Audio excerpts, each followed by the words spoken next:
Livraria Espírita Couto no Lar. Desapego.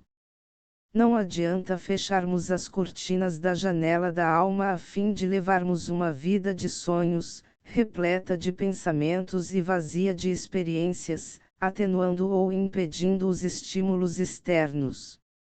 Isso é um desapego defensivo, ou resignação neurótica, e não uma virtude genuína. Denominamos desapego defensivo o mecanismo de fuga da realidade, utilizado, de forma inconsciente ou não, por pessoas que possuem um constrangimento autoimposto proveniente do medo de amar, ou mesmo de se perder na sede de amor por objetos, pessoas ou ideias e de serem absorvidas por enorme necessidade de dependência e submissão fora do próprio controle. Esse desapego de proteção tem como base profunda um processo mental ativado tão logo o indivíduo perceba algo ou alguém que tenha grande significado para ele, e que, se o perdesse, seria muito doloroso.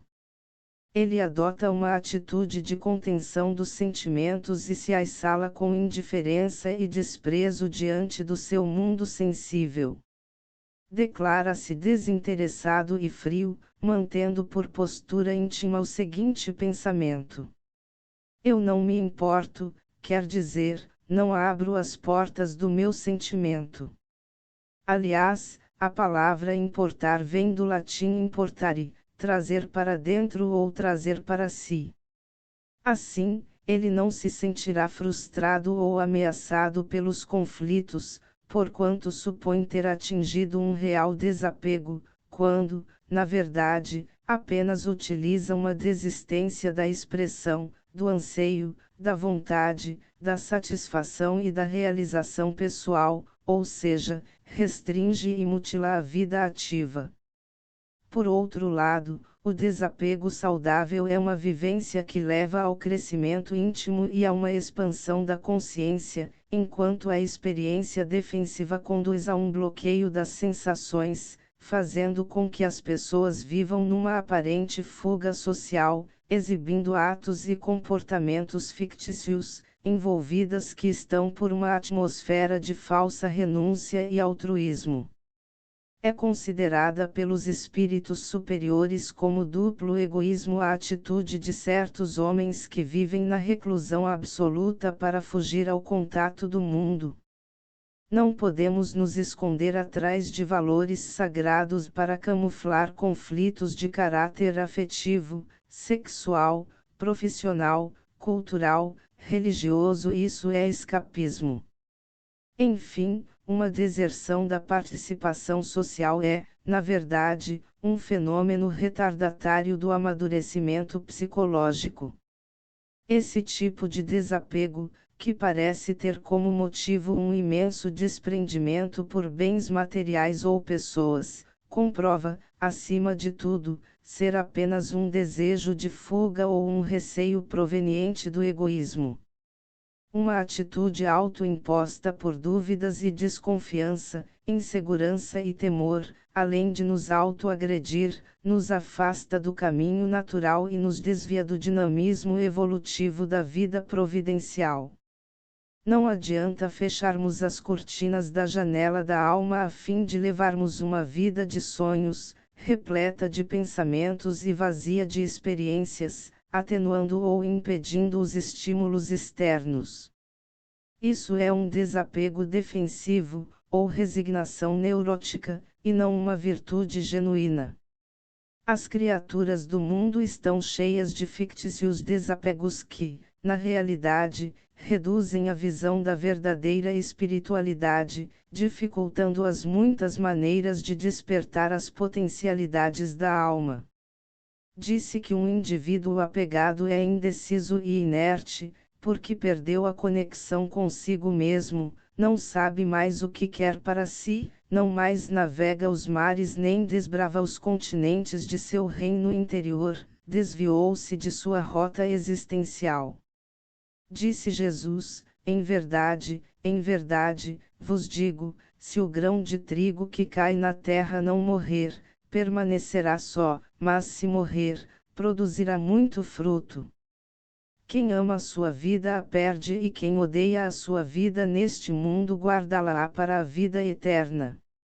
O entendimento das palavras do Mestre pode nos libertar do sofrimento a que nos arremessou o apego.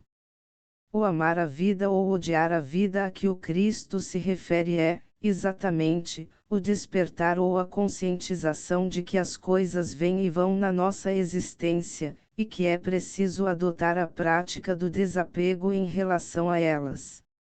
O apego é a memória da dor ou do prazer passado, que carregamos para o futuro. Atrás de cada sofrimento existe um apego. Se o grão de trigo que cai na terra não morrer, permanecerá só, mas se morrer, produzirá muito fruto. Eis a excelência da mensagem: tudo em nossa vida terrena é transitório, vai passar, vai mudar e ir além.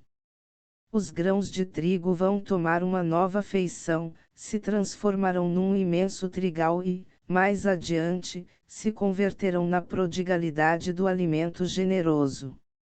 Apego é a não aceitação da impermanência das coisas. Na terra nada se perpetua, somente a alma é imortal.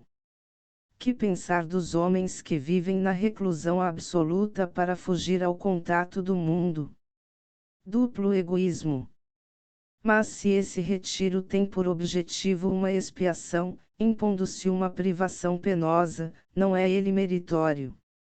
Fazer mais de bem do que se faz de mal, é a melhor expiação. Evitando um mal ele cai em outro, visto que esquece a lei de amor e de caridade. A mente apegada a jatos, acontecimentos e pessoas é incapaz de perceber a sua essência. Aquele que está agarrado ao ego está vazio do sagrado, aquele que se liberta do ego descobre que sempre esteve repleto do sagrado. Então disse Jesus aos seus discípulos: se alguém quer vir após mim, negue-se a si mesmo, tome a sua cruz e siga-me.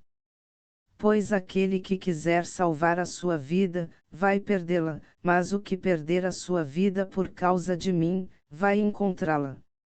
De fato, que aproveitará ao homem se ganhar o mundo inteiro mas arruinar a sua vida?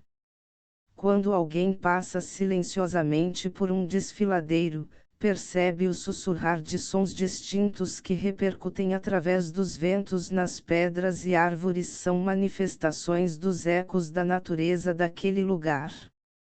A criatura que interioriza e aquieta a mente, silenciando sua intimidade, faz com que seu reino interior assemelhe-se a um sereno desfiladeiro, de onde surgem as mensagens inarticuladas da alma, são manifestações dos ecos transcendentais do universo.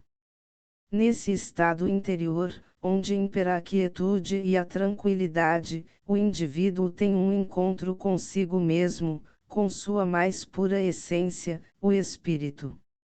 Na presença da inquietação e dos inúmeros anseios, a mente apegada bloqueia a fonte sapiencial e polui a via de acesso pela qual se ausculta a fonte da excelsa sabedoria.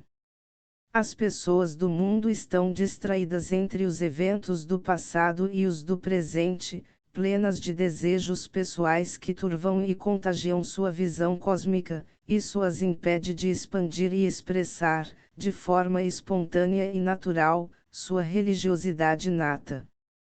Uma vez perdido o espírito, as pessoas, embora vivas, estão como mortas. De fato, que aproveitará ao homem se ganhar o mundo inteiro mas arruinar a sua vida? Pois aquele que quiser salvar a sua vida, apegar-se ao ego, vai perdê-la, perder de vista o si mesmo, mas o que perder a sua vida, desapegar-se do ego, por causa de mim, vai encontrá-la, integrar-se ao si mesmo. Devemos quebrar todos os grilhões e expulsar as 1000 vozes que enxameiam nossa casa mental. Assim, ficaremos limpos e desnudos, livres e despojados, libertos de tudo. Então, haverá naturalmente, nesse desfiladeiro interno, o reverberar de algo essencial, antes oculto mas agora presente, em que se percebem com clara nitidez seus recursos infinitos e sua capacidade de despertar potenciais inatos.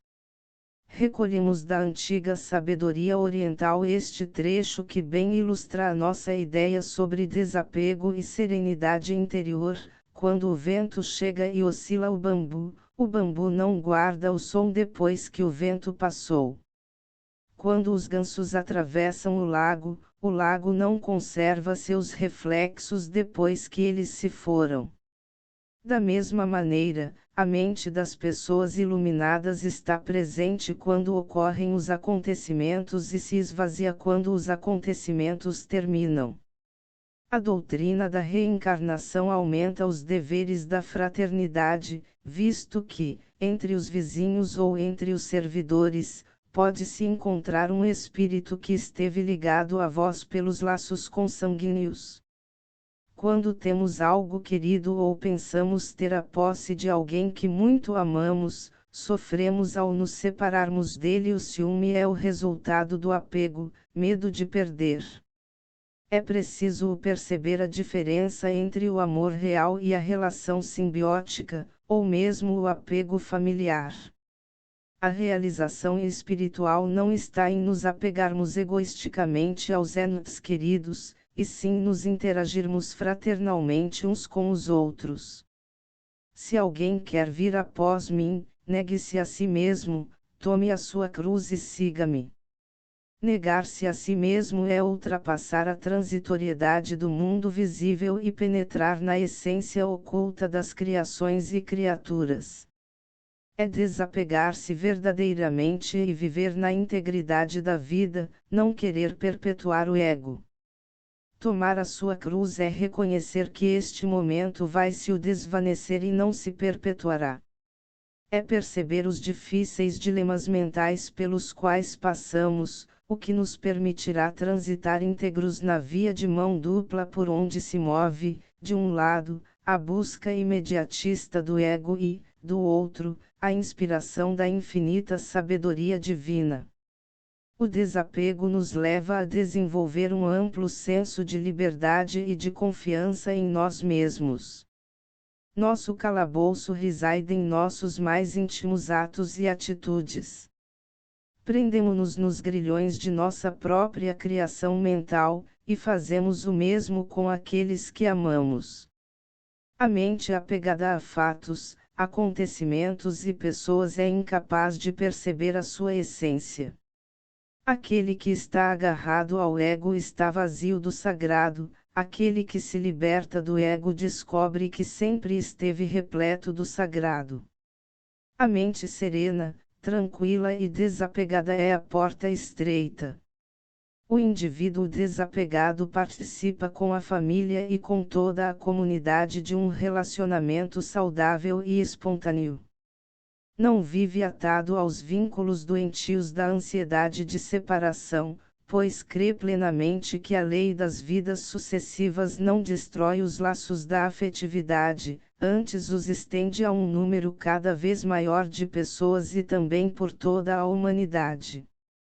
Na opinião de certas pessoas, a doutrina da reencarnação parece destruir os laços de família fazendo-os remontar às existências anteriores.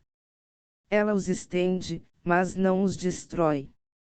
A parentela, estando baseada sobre as afeições anteriores, os laços que unem os membros de uma família são menos precários.